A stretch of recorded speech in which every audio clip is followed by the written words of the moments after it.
بسم الله الرحمن الرحيم. اللهم صل على محمد وعلى آله وأصحابه. لما نبدأ السلام والسلام يا ملك استضافة عالم كتشوغان. waxaan rabaa su'aalo badan oo qalbigooda ka buuxaya inaan uga jawaabo. Maalmahanba waxa dhex socda baraha bulshada ama ummadda dhexdeeda fariimo ama ereyo ay kooxo sharwadayaal ay hawada u gelinayaan oo ah inaan diinta ka baxay ama shaydaanka ahabto. ilaahay baa ka magan galnay. waxaan rabaa inaan caddeeyo inaan ahay qof islaama oo ilaahay iyo nabigiisa maxamed bajal allahumma salli wa sallim alayhi ashhadu an la ilaha illa huwa wa ashhadu anna muhammadan abduhu wa rasuluhu.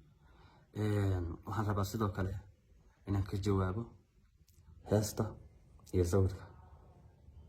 sawirku kaliya wuxuu iga ahaa xirimaad ama style aan ku arkay sawirada social media lagu isticmaalo.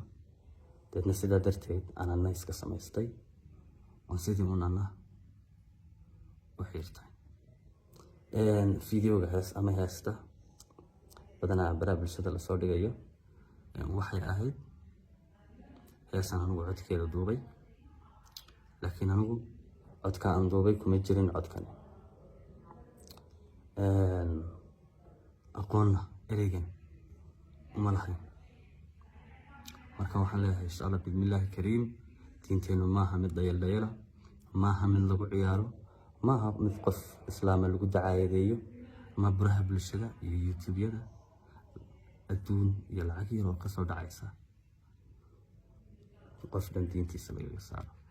mana aha qof aad la dagaalamayso ama aad majara habaabinayso xataa dagaal lagu qaado.